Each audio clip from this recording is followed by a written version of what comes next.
나의 구원이 나의 공로가 아니라 예수 그리스도의 보혈의 십자가에 의한 것임을, 그리고 나의 구원하심이 하나님의 보좌 위에 앉으신 귀한 어린 양의 보혈임을 다시금 깨달을 수 있는 귀한 시간 되게 하여 주시옵소서. 우리에게 육체의 건강을 허락하시고 우리에게 하나님을 사모하는 마음을 주셔서 이 전으로 나오게 하심을 또한 감사하며, 지금부터 찬양으로 하나님의 존귀하신 이름을 높여드리는 귀한 우리 교회가 이 시간이, 그리고 주의 성령의 은혜로 가득한 시간으로 삼아 주시옵소서. 감사하고 나의 구주 예수님 이름으로 기도하옵나이다. 아멘. 우리의 구원하심이 보좌에 앉으신 우리 하나님의 어린 양께 있음을 기억하며 찬양하겠습니다.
최후 승리를 얻기까지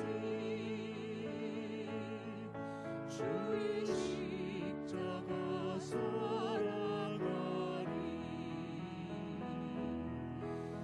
영광 받기까지 험한 십자가 붙들겠네. 멸시천벌받은 주의 십자가에 나의 마음이 끌리도다.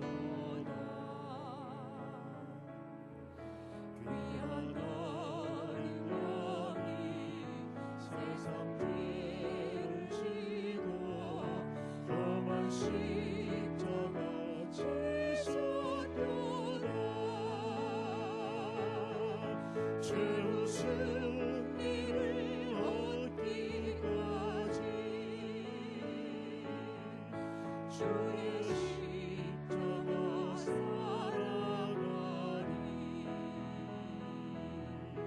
빛난 영광 얻기까지 험한 십자가 붙들겠네. 험한 십자가에 주가 흘린 피를 내 눈만으로 바라보니 나를 용서하고 내 죄 사하시려 주가 흘리신 보혈이라. 최후 승리를 얻기까지 주의 십자가 살아가리.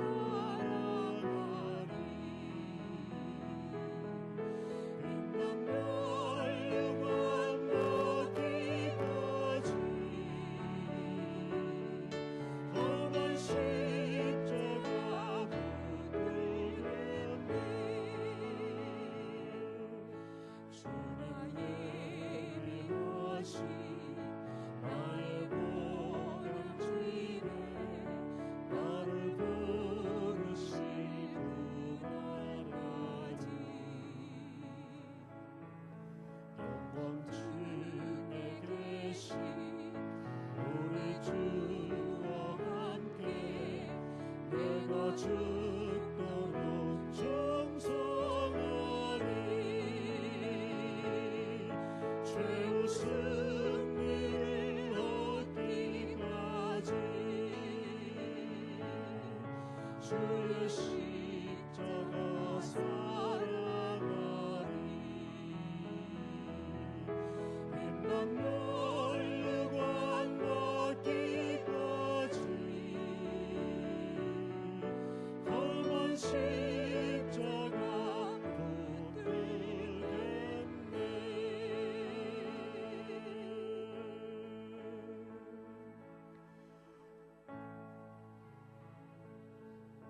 우리 모두 기쁜 마음으로 주님께 주신 보혈의 은혜를 감사하며 우리 주님이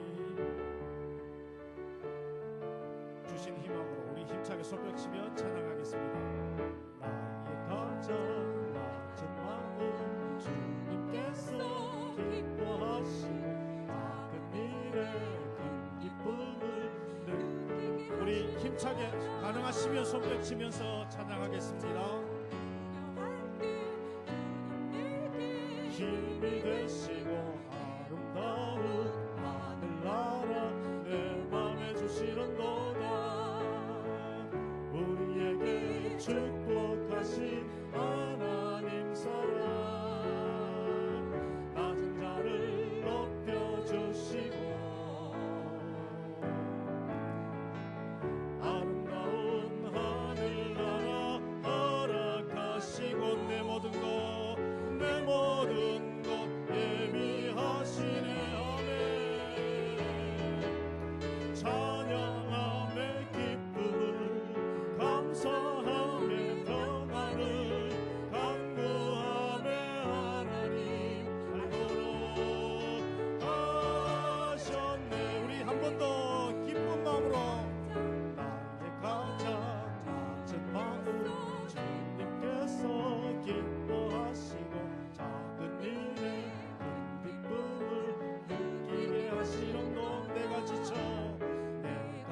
저 무력할 때 주님 내게 힘이 되시고 아름다운 하늘나라 내 맘에 주시는도다. 우리에게 축복하신 하나님 사랑 낮은 자를 높여주시고 아름다운 하늘나라 허락하시고 내 모든 것 예비하시네. 할렐루야. 큰 목소리로 찬양하며 기쁨을 감사하며 평안을 간구하며 하나님 알도록 하셔. 찬양하며 기쁨을 찬양하며 기쁨을 감사하며 평안을 간구하네 하나님 알도록 하셨네. 우리 모두 일어서서 찬양하겠습니다. 주님이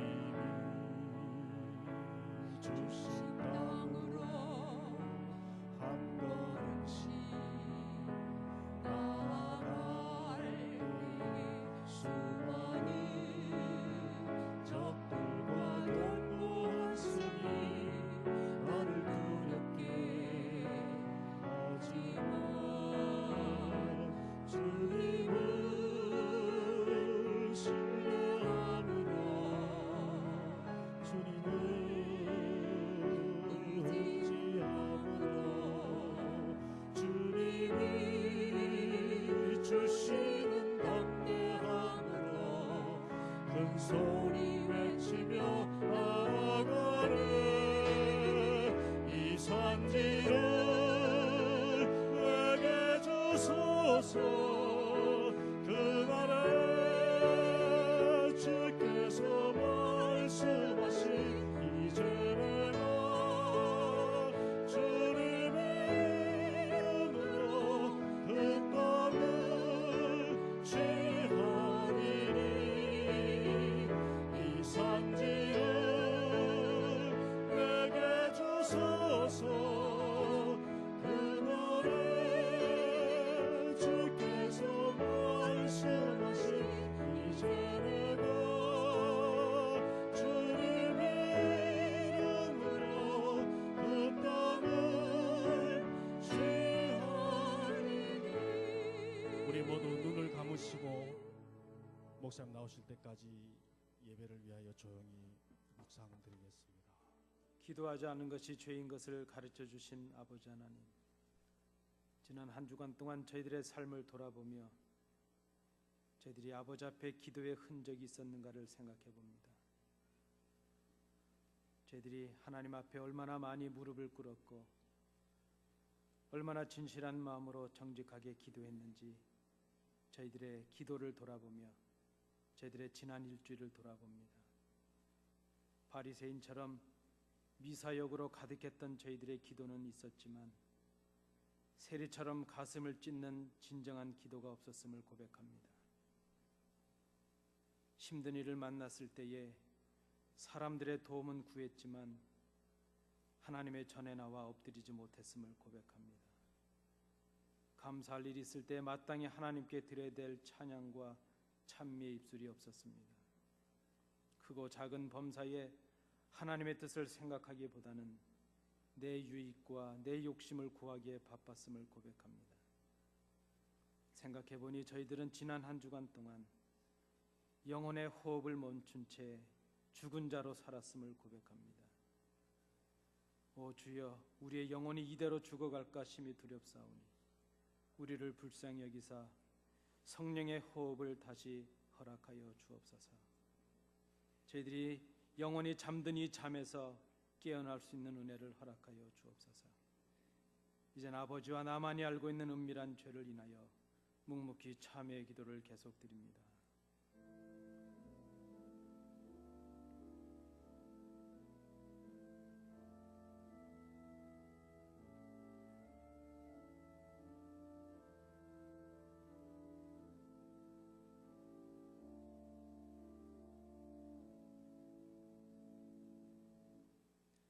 자기의 죄를 숨기는 자는 형통하지 못하나 죄를 자복하고 버리는 자는 불쌍히 여김을 받으리라.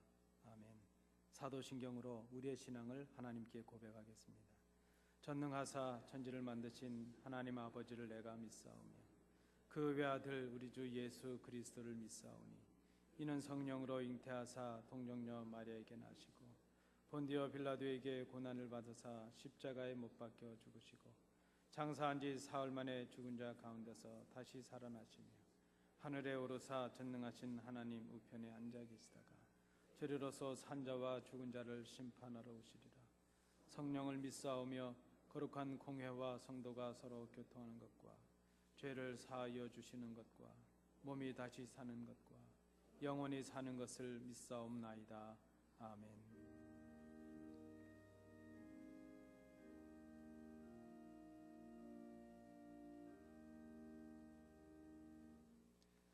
자리에 앉으셔서 성시교독 39번 시편 95편 부분을 교독하시겠습니다.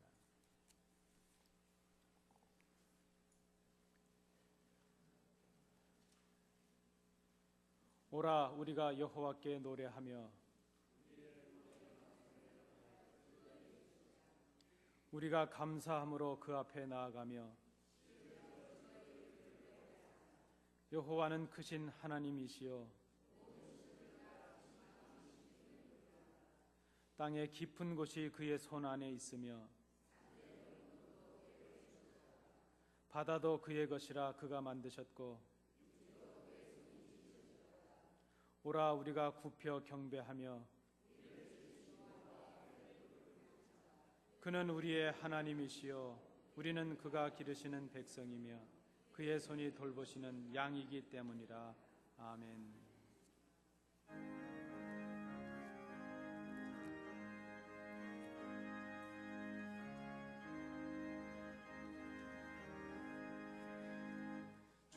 예수 내 맘에 들어와 계신 후 변하여 새 사람 되고 내가 늘 바라던 참빛을 찾음도 주 예수 내 맘에 오신 주 예수 내 맘에 오신 주 예수 내 맘에 오신 물밀듯 내 맘에 기쁨이 넘침은 주 예수 내 맘에 오신 주 예수 내 맘에 들어와 계신 후 망령된 행실을 끊고 머리털보다도 더 많던 내 죄가 눈보다 더 희워졌네. 주 예수 내 맘에 오신 주 예수 내 맘에 오신 물밀듯 내 맘에 기쁨이 넘침은 주 예수 내 맘에 오신 내 맘의 소망을 든든히 가짐은 주 예수 내 맘에 오신 의심의 구름이 사라져 버림도 주 예수 내 맘에 오신 주 예수 내 맘에 오신 주 예수 내 맘에 오신 물밀듯 내 맘에 기쁨이 넘치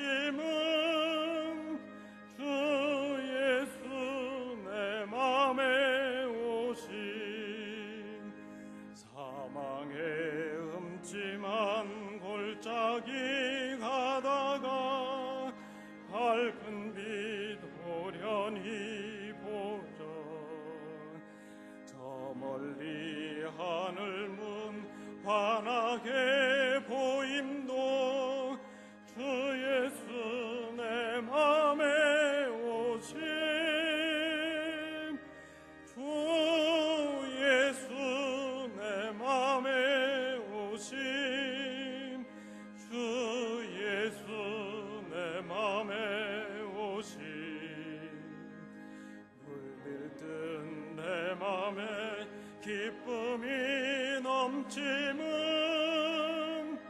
주 예수 내 맘에 오신 내가 저 천성에 올라가 살기는 주 예수 내 맘에 오신 천성에 올라가 주님을 뵈리니 그 기쁨 비길 데 없네. 주 예수 내 맘에 오심 주 예수 내 맘에 오심 물밀듯 내 맘에 기쁨이 넘침은 주 예수 내 맘에 오심. 천지 만물을 지으시고 지으신 것들의 주인이 되시는 하나님 아버지, 오늘도 지으신 것들을 다스리시며 그 능력을 찬양을 드립니다. 영광 중에 계신 하나님의 이름을 높여드립니다. 오늘 거룩한 성일 또 허락해 주셔서 이 제단에 속해 있는 모든 권속들 주님 전에 나와서 존귀하신 하나님께 경배드리며 영광을 돌려드립니다. 우리를 항상 지켜주시는 주님, 그 자비하심으로 한 주간 동안 저희들의 삶을 다스려 주시고 우리 주 예수님 사랑 안에서 승리하게 해 주신 것을 감사를 드립니다. 사랑하신 주님, 저희들 험한 세상 살아갈 때에 홀로 두지 않으시고 힘들고 어려운 일 당할 때에 저희들과 함께 동행해 주신 하나님의 은혜를 감사를 드립니다. 우리 주님의 은혜가 없으면 한시도 살 수 없는 저희들, 말씀대로 살겠다고 결심하고 다짐했지만 저희들의 믿음이 부족해서 부끄러운 모습으로 살았습니다. 주님, 저희들을 불쌍히 보시옵시고 긍휼을 베풀어 주시옵소서. 자비로우신 하나님 아버지, 이곳에 머리 숙인 성도들의 마음들을 주장해 주셔서 우리 하나님 아버지께서 기쁘게 받으실 만한 온전한 예배가 되게 하옵소서. 우리 하나님의 살아계심을 경험하는 산 예배가 되게 해 주시옵소서.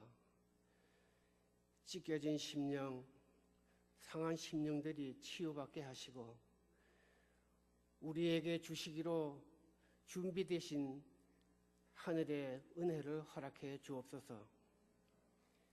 사랑하신 주님, 특별히 간구하옵기는 저희들의 형편과 처지가 어떠하든지 우리 주님의 몸된 이 교회 안에서 한 공동체를 이루게 하시고 모든 성도들 한마음 한뜻 되게 하셔서 주님이 원하시는 뜻을 따라 이 교회를 섬기며 수종될 수 있도록 은혜를 나려 주시옵소서. 하나님 아버지, 이 시간 주님 앞에 머리 숙인 성도들 기억해 주옵소서. 눈물 흘리며 간절히 기도하는 그 소원 주님 들어주시고 주님이 원하시는 뜻대로 좋은 것으로 응답하여 주시옵소서. 이 시간 우리 모든 성도들 하나님의 말씀대로 사는 믿음 갖기를 원합니다. 저희들을 온전히 이끌어 주셔서 더 강하고 더 거센 믿음 위에 설 수 있도록 은혜를 나려 주옵소서.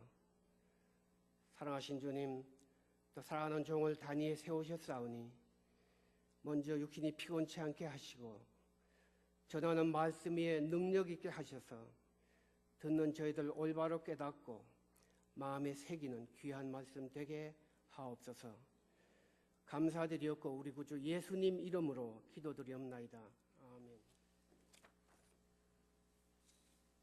이 아침 우리에게 주시는 하나님의 말씀은 신약성경 빌립보서 3장 4절부터 14절까지의 말씀입니다. 신약성경 320면입니다. 빌립보서 3장 4절부터 14절까지의 말씀, 우리 교독으로 봉독하시겠습니다. 빌립보서 3장 4절부터 14절까지의 말씀입니다.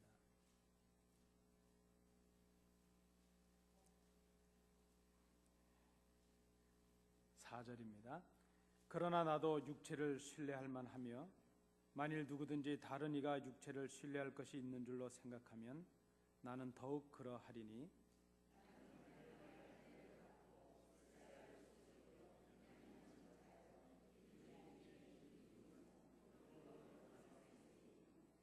열심으로는 교회를 박해하고 율법의 의로는 흠이 없는 자라.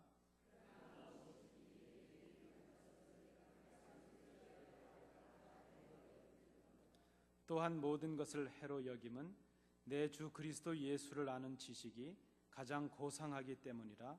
내가 그를 위하여 모든 것을 잃어버리고 배설물로 여김은 그리스도를 얻고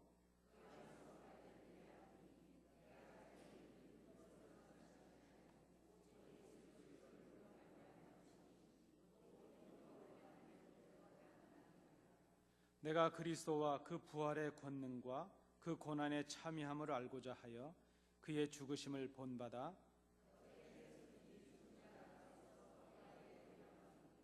내가 이미 얻었다 함도 아니요 온전히 이루었다 함도 아니라 오직 내가 그리스도 예수께 잡힌 바 된 그것을 잡으려고 달려가노라.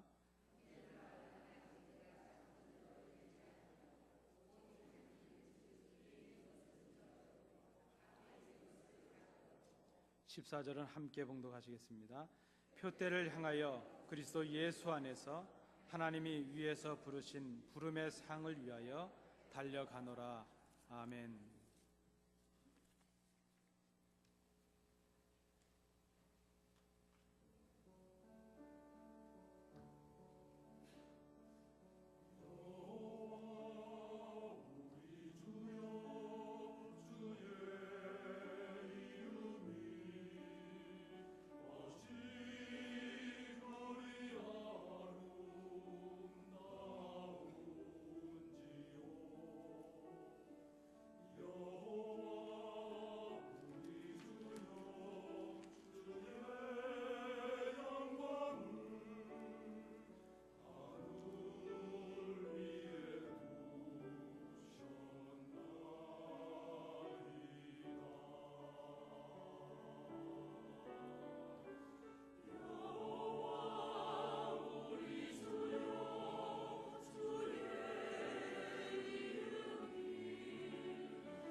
미국에 살고 있는 보통의 사람들이 생각하는 성공적인 삶을 사는 몇 가지 척도가 있습니다. 그래서 성공적인 삶을 살았다는 사람들이 성공의 조건으로 생각한 것들 위에서부터 6개 항목을 찾아보았습니다. 첫째는 인생을 살았는데 얼마만큼 자기 만족도가 있느냐 하는 것. 두 번째는 자기 스스로를 조절할 수 있는 능력이 있었느냐 하는 것입니다. 그리고 세 번째는 성공의 요소로 꼽았던 것 중에 하나가 행복한 결혼 생활을 했느냐 하는 것이었습니다. 그리고 네 번째는 직장이나 직업에서 얼마만큼의 그 성취감을 느꼈느냐, 누렸느냐 하는 것이죠.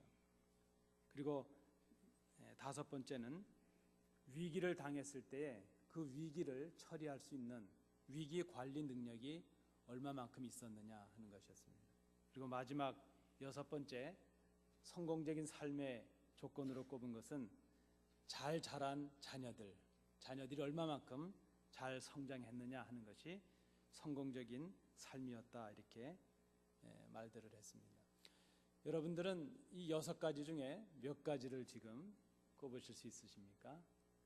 아마 6개 다 있는 분도 있으시고 이거 말고도 더 있으신 분도 계시겠습니다. 우리는 돈을 참 좋아합니다. 뭐니 해도 머니라 하는 말도 있는데 많은 사람들이 돈을 좀 우선순위에 꼽지 않았을까 생각했는데 돈을 우선순위에 꼽은 사람은 20%도 되지 않았다 하는 것입니다. 심리학을 전공하는 심리학자들이 성공적인 인생을 살아가기 위해서 필요한 요소, 사람들에게 필요한 것을 두 가지로 지적을 했습니다. 하나는 자기 자신의 삶을 그 목표를 바로 인식하는 사람, 그 사람이 성공적인 삶을 살아갈 수 있다는 것이죠. 두 번째는 그러한 목표를 향해 나아가는 자기의 삶 속에 나타나는 어려움들, 문제들이 있게 될 때에 그 문제를 해결할 수 있는 능력을 갖춘 사람, 그 사람이 성공적인 삶을 살아가는 사람이라 이렇게 분석을 했습니다. 여러분, 그렇게 본다면 여러분께서 지금 살아오신 생이나 앞으로 살아가실 생 속에 어려움이 없겠습니까? 요즘은 아이들도 어렵답니다. 어려움이 다 있는데 문제는 어려움이 있는 것이 문제가 아니고 그 어려움들, 그 문제들을 어떻게 극복하고 해결해 나가느냐, 그 여하에 따라서 성공적인 삶의 여부가 결정이 될 수 있겠다 생각을 합니다. 여러분 잘 아시는 미국의 39대 대통령은 지미 카터라는 분이십니다. 그분이 쓰신 책 중에 나이 드는 것의 미덕이라는 책이 있습니다. The Virtue of Aging 이런 책인데 읽었던 책이었는데 지난 한 주간 제가 다시 한번 꺼내서 읽어보았습니다. 여러분 아시는 대로 재신임에 실패했던 이 지미 카터 대통령은 56세가 되었을 때에 백악관을 떠날 수밖에 없었습니다. 그가 백악관을 떠나서 돌아간 고향에 그 자기 소유로 돼 있던 농장은 수백만 불의 빚더미에 올라앉아 있었습니다. 갑자기 밀려온 실패 그리고 그 좌절로 인해서 그는 큰 고통을 맛보게 되었다고 고백을 합니다. 그런데 한편으로 생각해 보니까 그렇게 절망하고 좌절하기에는 56세라는 나이가 또 앞으로 살아가야 될 시간들이 너무나도 많다는 것을 그가 깨닫게 되었습니다. 이제 그는 아내 로잘린 여사와 함께 앞으로 내가 맞이해야 될 그 노년의 의미가 무엇일까 하는 것을 새롭게 찾기를 시작했습니다. 그의 글에 보면 이렇게 기록하고 있습니다. 인생의 황혼기에 들어선 자신에게 가장 중요했던 것은 얼마만큼 오래 사는 것이냐 하는 것이 아니었다. 그저 기쁨과 흥분과 모험과 성취가 가능한 그 매 순간을 어떻게 맞이할 것인가 하는 것이 자신에게 절실하게 다가왔다는 것입니다. 그리고 그런 마음으로 아내와 함께 그 자기의 마지막 그 남겨져 있는 은퇴 삶을 살아가면서 나이를 든다는 것이 얼마나 멋진 일인가 하는 것을 경험하게 됩니다. 그리고 그 간증들을 쓴 책이 바로 나이 드는 것의 미덕이라는 책입니다. 여러분 아시는 대로 그분은 1924년생이십니다. 나이가 거반 100세가 다 다 되셨습니다. 100세가 맞나요? 90세. 예. 산수가 이렇게 약할 수가. 예, 한 90세가 되셨습니다. 근데 여러분 아시는 대로 그분은 아직도 그 노구의 몸을 이끌고 목수의 일을 하고 있습니다. 그는 원래 전직 목수였답니다. 그는 자기 집 옆에 자그마한 농방을 차렸다고 합니다. 가구방을 차렸습니다. 그리고 거기서 틈틈이 시간 있을 때마다 가구를 만들어서 팝니다. 그런데 그 가구가 경매에 들어가면 높은 가격에 팔린답니다. 근데 그 수익금들을 다 기부를 하죠. 그리고 특별히 집 없는 사람들의 집을 져주는데 아주 애정을 쏟고 있답니다. 여러분 잘 아시는 헤비타트 운동을 지금 그가 하고 있습니다. 그는 여전히 그 나이에도 불구하고 고향 교회인 마라나타 침례 교회의 집사로 봉사하고 있습니다. 그리고 주일학교 교사로 여전히 봉사하고 있습니다. 그에 대한 평가를 한번 찾아보았습니다. 그는 가장 인기 없는 대통령이었답니다. 그런데 그는 지금 가장 존경받고 있는 전임 대통령으로 평가를 받고 있습니다. 저도 그분의 책을 읽으면서 한번 생각해 보았습니다. 저는 지금 제가 우리 성도님들 앞에서 나이를 논할 수 있는 그런 처지는 아니지만 성공적으로 나이를 든다는 것의 의미가 무엇일까 하는 것을 생각해 보았습니다. 지난 한 주간 특별히 나이를 든다는 것이 무엇인가 하는 것을 좀 많이 생각해 보았습니다. 미국의 메가더 연구소라는 곳에서는 다음의 세 가지를 성공한 사람들, 성공한 나이듦 이렇게 분석을 했습니다. 첫째는 나이를 들었지만 성공한 사람들의 모습을 세 가지로 분석을 했는데, 첫째는 질병과 부상으로부터 자유로운 노년이 되었는가 하는 것이죠. 나이는 들으셨지만 질병이 없고 부상도 없고 육신의 건강함이 있는 것이 복된 나이 들미라 하는 것이죠. 두 번째는 정신적으로 신체적으로 기능의 자유함이 있는가 하는 것이었습니다.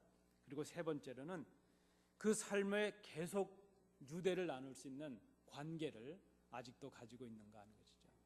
가까운 사람들, 그 친밀함을 나눌 수 있는 관계를 나눌 수 있는 그런 사람들을, 그 관계를 가지고 있느냐 하는 그것이었습니다. 말씀드렸던 이 책에서 지미 카터 그 전직 대통령은 나이 든다는 것의 의미를 이렇게 정의했습니다. 저는 이 책에 그것이 핵심이요 요약이었다 이렇게 생각을 합니다. 그 카터 전 대통령께서 나이를 든다는 것은 무엇이냐 하는 것을 두 가지로 정리를 했습니다. 첫째는 특별한 은혜이다 하는 것입니다. 또 한 가지는 존경할 만한, 존경받을 만한 품성을 갖는 것이다, 그렇게 정의를 내렸습니다. 이것이 무슨 말인가 생각해 보았습니다. 여러분, 나이를 든다는 것이 특별한 은혜라는 것을 여러분 생각해 보셨습니까? 오늘 우리가 이 자리에 앉아서 하나님 앞에 예배를 드립니다. 그러나 오늘을 경험해 보지 못한 얼마나 많은 사람들이 있었는지 모릅니다. 지난 밤에 새벽 빛을 보기 전에, 아침을 맞이하기 전에 이 땅을 떠난 사람들이 얼마나 많았을까 하는 것을 생각해 봅니다. 그렇게 본다면 우리가 하루하루를 더 살아가고 한 해 한 해를 더 살아갈 수 있고, 나이를 들어가면서 비록 우리의 육신의 연약함은 있지만 이렇게 나이를 들 수 있다는 것 자체가 하나님의 특별한 은혜라는 것을 생각합니다. 그리고 또 하나는, 우리가 이렇게 나이가 든다는 것의 또 하나의 미덕은 나이가 들어가면서 받게 될 그 축복으로 인해서 다른 사람들에게 감동을 주고 감격을 주고 다른 사람들에게 좋은 영향력을 끼칠 수 있는 그런 존경받을 만한 품성과 인격을 갖추는 것, 그것이 나이를 든다는 것의 미덕이다, 이렇게 정의를 내렸습니다. 그리고 그는 그 마지막 결론 부분에서 그렇다면 성공적으로 그렇게 나이를 들 수 있는 특별한 은혜를 경험하고 그런 인격과 품성을 갖추어서 많은 사람들에게 유익을 끼칠 수 있는 그런 노년이 되는 것, 그런 나이를 들어가는 것을 어떻게 가능할 것인가 하는 방법을 제시했습니다. 그것은 변화에 대하여 성공적으로 적응하는 것이다, 그렇게 얘기를 했습니다. 성공적으로 나이를 든다는 것, 아름다운 노년을 맞이한다는 것, 그것은 있을 수 있는 그런 변화에 적응하는 것이라 그렇게 말을 했습니다. 그리고 마지막 부분에서 제 마음을 깊게 때린 것이 있었습니다. 그리스도인으로서 가장 성공적인 변화는 예수님을 닮아가는 변화이다. 이렇게 마지막 결론을 내렸습니다. 오늘 우리가 함께 봉독하신 이 본문에서 바로 사도 바울이 우리에게 보여주고자 하는 간증이요, 체험이 바로 그 내용과 같다. 이렇게도 볼 수 있겠습니다. 여러분, 우리가 살아내야 될 성공적인 인생은 무엇입니까? 아니, 우리가 그리스도인으로서 우리가 살아내야 될, 우리가 살아가야 될 성공적인 삶이 어떤 삶인가 하는 것을 한마디로 말한다면 오늘 사도 바울이 우리에게 보여주는 것처럼 변화에 성공적으로 적응하는 인생이라 이렇게 말할 수 있습니다. 아니, 더 구체적으로 다시 말한다면 성공적인 변화를 이루어낼 수 있는 그런 인생을 살아가는 것, 그것이 바로 나이듦 혹은 성공적인 인생의 모습이라 이렇게 말할 수 있을 것입니다. 여러분, 우리가 성공적인 삶을 살아가고 성공적인 그런 변화를 이뤄내는 인생을 살아간다는 것, 그것은 지금 내 삶 속에 내가 경험하고 있는 변화가 어떤 변화인지를 깨닫는 사람입니다. 여러분, 지금 변화를 경험하고 계십니까? 내가 전과는 달라졌다는 그런 변화를 여러분 감지하고 계십니까? 정말 성공적인 삶을 살아가는 사람은 자신에게 일어나는 변화를 예민하게 지켜보고 깨닫는 사람이라 이렇게 말할 수 있습니다. 자신에게 일어난 변화를 알기 위해서는 변화를 구분할 수 있는, 변화를 감지할 수 있는 기준이 필요합니다. 그리고 그 변화를 올바르게 평가할 수 있는 생각이 필요하죠. 판단과 그 생각의 기준이 필요한데, 그 기준이 무엇인가 하면 우리 믿는 우리들에게는 바로 예수 그리스도가 그 기준이 된다는 것입니다. 우리의 삶에 일어난 그 변화를 깨달을 수 있는 기준이 바로 예수 그리스도이십니다. 그리스도인인 우리들이 예수 그리스도를 중심으로 우리의 삶을 정리할 수 있습니다. 오늘 사도 바울은 이 본문을 그렇게 자기의 삶의 스토리를 예수님을 중심으로 나누어서 우리에게 설명을 해줍니다. 이 빌립보서 3장 4절부터 14절의 내용은 우리 성도님께서 잘 아시는 내용입니다. 그러나 오늘 저는 이 본문을 사도 바울의 한 삶을 기점으로 해서 그가 예수님을 중심으로 예수님을 만나기 이전의 삶과 예수님을 만난 후의 삶으로 나누어서 간증한 것으로 이 말씀을 그런 관점에서 나누려고 합니다. 사도 바울이 지금 이 자기의 삶을 나누었습니다. 예수님을 만나기 이전의 삶과 예수님을 만난 이후의 삶, 그 기준이 바로 예수 그리스도가 되셨습니다. 예수님을 그리스도로 고백하고 만났던 그 사건을 중심으로 예수님을 만나기 이전의 나와 예수님을 만난 이후의 나를 지금 비교하고 있습니다. 차이가 있지 않겠습니까? 예수님을 만나기 전에 내 모습과 예수님을 만나고 난 이후의 내 모습의 차이, 그것을 우리는 바로 변화라 이렇게 말할 수 있습니다. 오늘 우리가 이 본문을 통해서 상고하려고 하는 것이 바로 이 변화입니다. 이 변화가 어떤 변화인가에 따라서, 이 변화가 그리스도를 향한 아름다운 변화인지 아니면 세상을 향한 그런 변화인지, 그 변화의 여부에 따라서 우리의 삶의 성공의 여부가 결정되고 판단될 수 있기 때문입니다. 사도 바울은 오늘 본문을 이렇게 고백하고 있습니다. 기독교인들에 대한 증오를 가지고 그는 다메섹으로 가고 있었습니다. 예수님을 믿는 사람들을 잡아서 이제 끌고 오기 위함이었습니다. 그런데 그는 그 가던 길에서 부활하신 예수님을 만나게 되었습니다. 그리고 그는 자신이 어떤 사람인가를 알게 되었고 예수님이 어떤 분이신가 하는 것을 알게 되었습니다. 예수님을 만났던 그 사건을 기점으로 해서 그는 삶의 변화를 이루게 되었습니다. 전에는 복음의 회방자요, 복음의 핍박자였습니다. 그런데 예수님을 만나고 난 이후에 그는 복음의 전도자로 바뀌었습니다. 오늘 본문은 이미 노사도가 된 이 사도 바울이 자신이 경험했던 예수님을 만남으로 변화를 경험했던 그 사건을 기점으로 해서 변화하기 이전의 자기의 삶과 변한 이후의 자기의 삶을 고백적으로 우리에게 간증으로 말씀하고 있습니다. 예수님을 만나기 전과 만난 후에 그의 생각과 삶의 목표와 방식이 바뀌었다는 것입니다. 그것은 그리스도를 닮아가는 변화였습니다. 그는 그리스도를 닮아감으로 진정한 변화를 이루고 있습니다. 그의 변화가 바로 우리가 꿈꿔야 될 성공적인 삶을 가능하게 하는 변화였음을 우리가 기억해야 될 것입니다. 오늘 본문을 통해서 세 가지로 정리를 해보았습니다. 바울이 간증하고 있는 진정한 변화의 세 가지 모습입니다. 첫째는, 여러분 저를 한번 따라해 주시기 바랍니다. 바울은 자랑하는 것이 변했다. 고맙습니다. 오늘 본문 4절부터 6절의 내용을 통해서 이렇게 요약해 보았습니다. 그는 자랑하는 것이 바뀌게 되었습니다. 예수님을 만나기 전에 그는 자신의 육체를 자랑하는 사람이었습니다. 그러나 지금 그는 예수 그리스도만 자랑하는 사람이 되었습니다. 이전에 그의 자랑은 무엇이었습니까? 그가 출생으로 얻은 특권들을 자랑했고, 그가 살아가면서 얻은 그 공로들, 자기의 지식들을 자랑하는 그런 사람들이었습니다. 그런데 그는 지금 예수님을 만나고 난 후에 바뀌었습니다.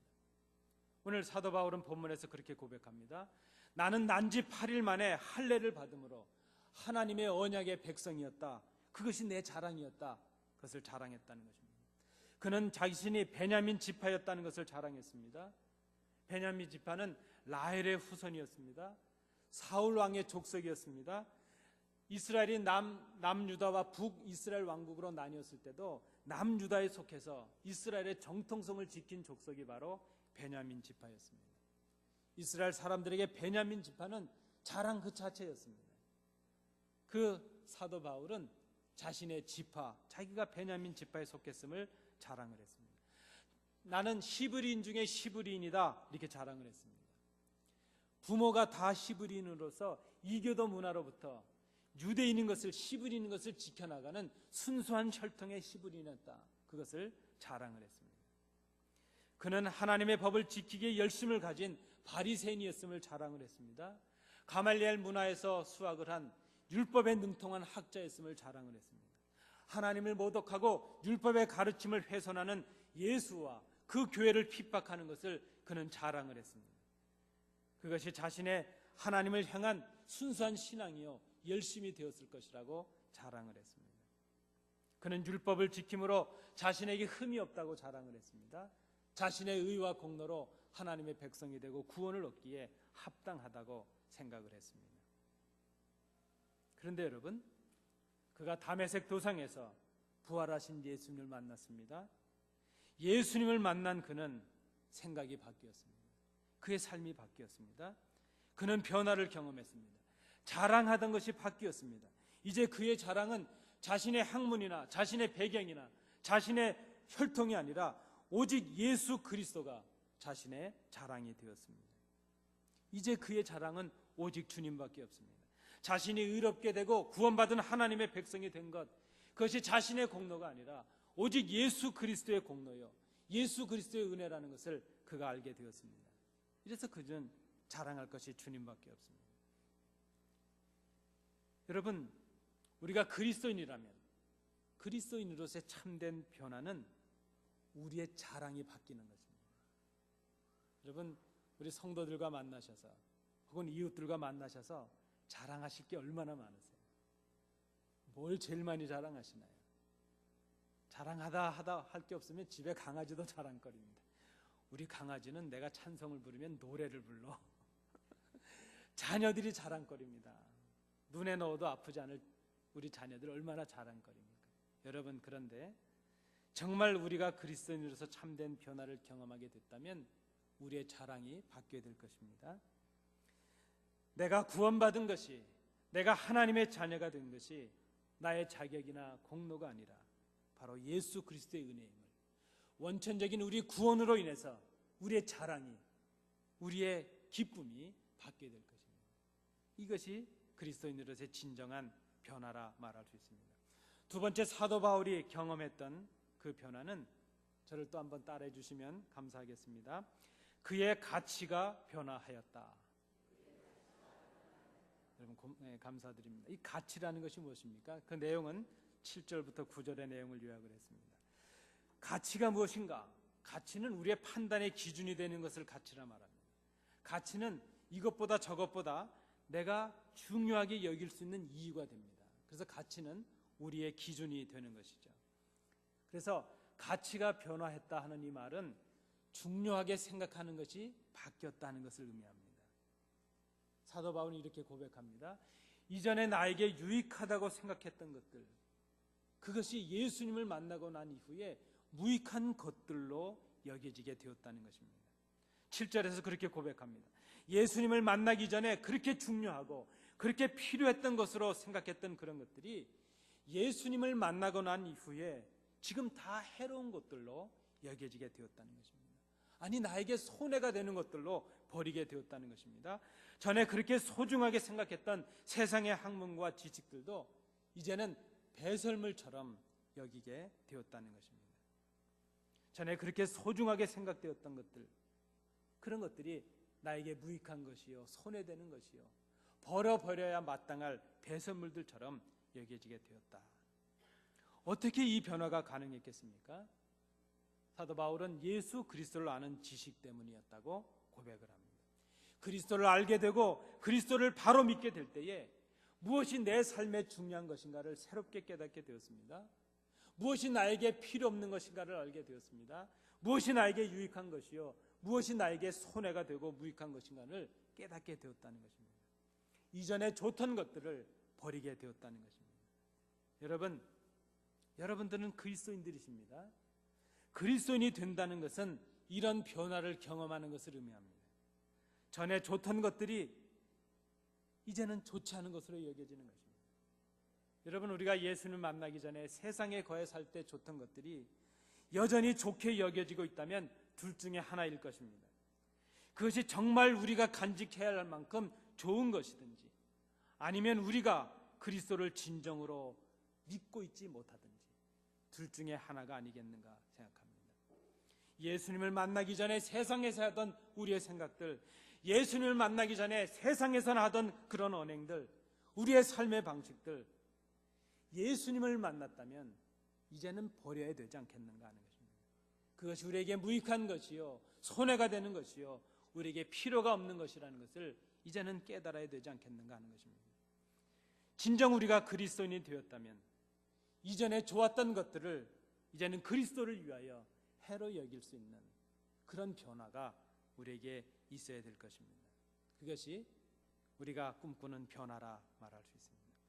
세 번째, 사도 바울이 오늘 본문에서 말하는 변화가 있습니다. 10절부터 14절의 내용입니다. 마지막이니까 한 번 더 따라해 주시기 바랍니다. 그의 삶의 목표가 변화했다. 감사합니다. 여러분, 사도 바울은 예수님을 만나고 나서 살아가는 목적이 바뀌었다는 거죠. 삶의 목표가 바뀌었다는 것은 그의 미래가 바뀌었다는 것을 의미합니다. 우리의 미래가 바뀌기 위해서는 우리가 꿈꾸고 있는 삶의 목표와 꿈이 바뀌어야 될 것입니다. 우리가 꿈꾸는 그 미래가 얼마 지나지 않아서 바로 우리의 오늘이 될 수 있기 때문입니다. 바울은 그리스도를 만남으로 그의 목표가 변했다고 고백합니다. 자신의 의로움을 드러내기 위해 살았던 그의 삶이 이제는 그리스도를 위한 삶으로 바뀌었습니다. 아니, 그리스도를 닮아가는 삶으로 바뀌게 되었습니다. 그리스도와 함께 고난에 참여하는 것이 그의 삶의 목표가 되었습니다. 그리스도의 죽으심을 본받아 십자가를 지는 것이 그의 삶의 목표가 되었습니다. 그리스도와 함께 죽고 그리스도와 함께 다시 사는 것이 그의 생애의 목적이 되었습니다. 자신만을 위해 살던 인생이 그리스도와 성도들을 위해서, 교회를 위해서 사는 인생으로 바뀌었습니다. 전에는 자신을 위하여 남을 죽이는 생을 살았지만 이제는 다른 사람을 위하여, 그리스도를 위하여 자신을 죽이는 그런 삶을 살게 되었다는 것입니다. 어떻게 이것이 가능했습니까? 그의 소망이 바뀌었기 때문입니다. 그의 삶의 목적이 바뀌었기 때문입니다. 이제 그의 소망은 이 땅에 있는 것이 아닙니다. 하늘의 소망을 바라봅니다. 이제 이 땅의 고난과 죽음도 그를 두렵게 만들지 못합니다. 그리스도의 십자가가 이제는 부끄러운 것도 아니고 두렵지도 않은 것이 되었습니다. 이 모든 것이 예수님을 만나고 난 이후에 변화가 가능했다는 것입니다. 예수님을 만나고 난 후 그는 주님의 십자가를 기꺼이 지는 삶으로 변화를 하였습니다. 왜 그렇습니까? 그의 삶의 목표가 바뀌었기 때문입니다.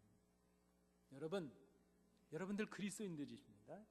그렇다면 예수님을 만나기 이전에 살아가시던 삶의 목표와 예수님을 만나고 나신 이후의 삶의 목표는 바뀌어야 될 것입니다. 그런 변화가 없다면 우리는 그리스도인이라는 그 말을 다시 한번 깊이 생각해야 될 것입니다. 그리스도인이 된다는 것, 그것은 삶의 목표가 바뀌는 것을 의미합니다. 삶의 목표가 바뀌었기에 삶의 소망도 바뀝니다. 우리의 꿈이 바뀝니다. 내가 세상에서 꿈꾸던 그 꿈이 아니라 주님께서 우리에게 허락하신 그 새로운 꿈을 꾸는 사람들입니다. 내 욕심을 위한 꿈이 아니라 그리스도와 교회를 위한 꿈을 꾸는 사람들입니다. 오직 주 예수 그리스도가 우리의 소망이요 우리의 꿈이 되어야 될 것입니다. 삶의 목표가 바뀐 사람, 그런 변화를 경험하는 사람, 그 사람이 바로 그리스도인이라 이렇게 칭함을 받을 수 있습니다. 사랑하는 성도 여러분, 여러분들은 어떤 그리스도인들로서 지금 살아가고 계십니까? 우리는 어떤 그리스도인들로서 나이를 들어가고 있습니까? 하루하루의 삶을 더하고 하나하나의 삶을 더하고 있습니까? 그러나 언젠가 우리는 내일을 맞이하지 못하게 될 것입니다. 그렇다면 오늘 우리는 사도 바울이 경험했던 이 변화를 우리 삶 속에 꿈꿀 때가 되지 않았겠는가 생각합니다.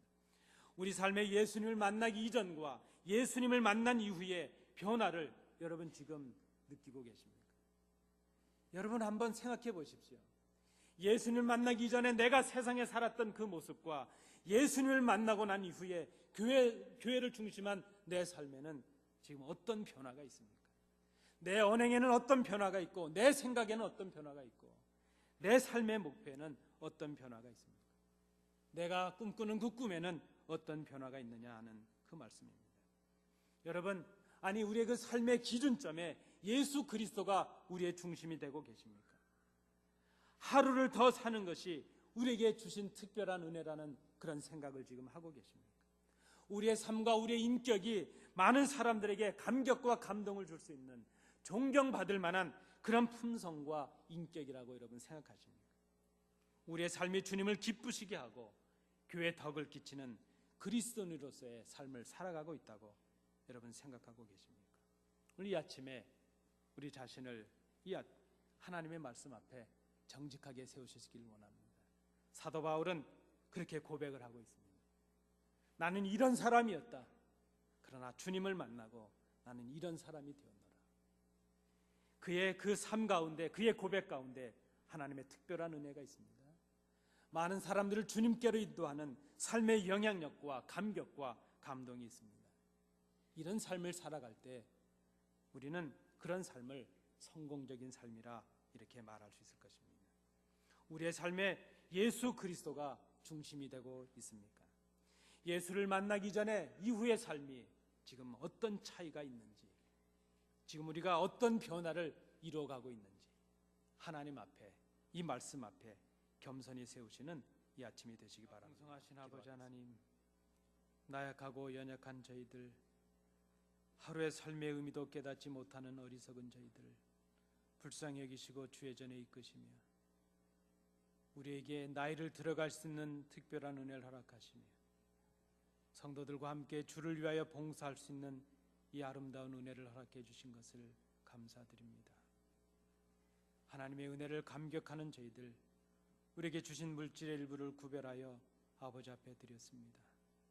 우리의 마음과 정성도 함께 드리오니 받아 주옵시고 이 예물이 하나님 나라와 영광을 위하여 귀하게 쓰임받는 예물 되게 하시며 죽어가는 생명들을 살리는 하나님의 선한 도구가 될 수 있도록 인도해 주시옵소서. 어렵고 힘든 중에도 구별하여 하나님 앞에 예물을 드리며 오히려 부족함을 생각하며 머리 숙인 주의 자녀들을 기억해 주옵시고 그 예물에 담겨있는 그들의 그 간절함과 기도와 또 그들의 눈물과 수고를 기억해 주셔서 가정과 기업의 형통함을 허락해 주옵시며 감사의 조건이 넘치게 하옵시며 우리의 생을 거듭할수록 주로 인한 우리의 간증과 기쁨이 그 변화가 충만할 수 있도록 인도해 주시옵소서. 주신 은혜 감사드리며 예수님 이름으로 봉헌기도하옵나이다. 아멘. 감사합니다. 자리에 앉으시겠습니다. 우리 함께 예배하신 성도님들 좌우로 보시면서 인사하실 때요, 이렇게 인사하시겠습니다. 진정한 변화를 경험하십시다. 이렇게 한번 인사하시겠습니다.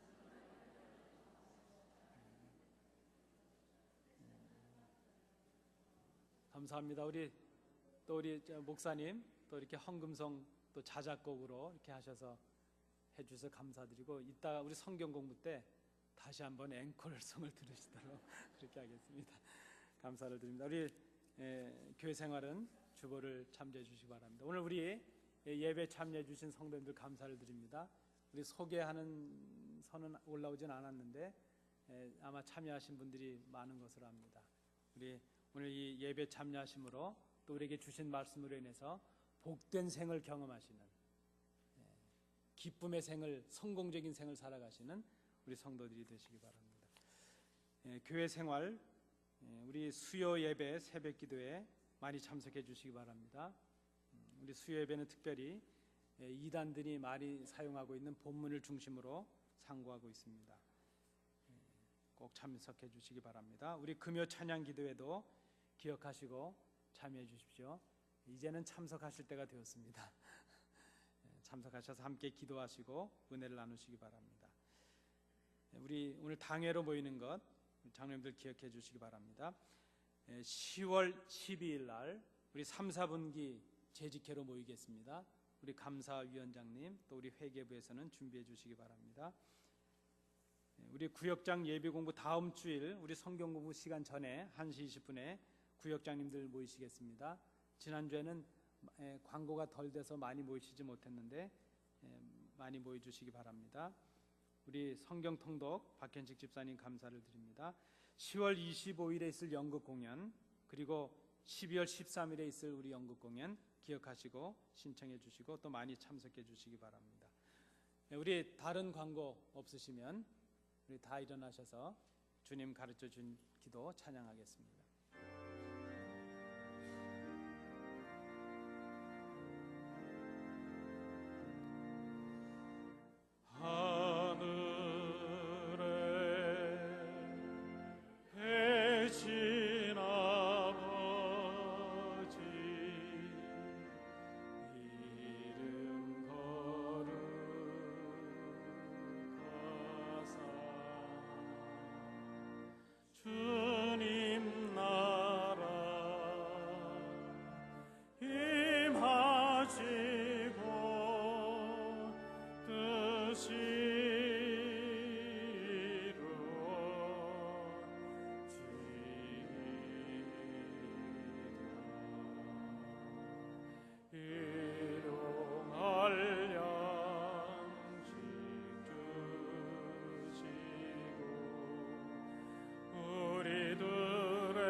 은혜가 풍성하신 아버지 하나님, 부족하고 나약한 저희들을 주의 전으로 이끄시며 예배하게 하심을 감사합니다.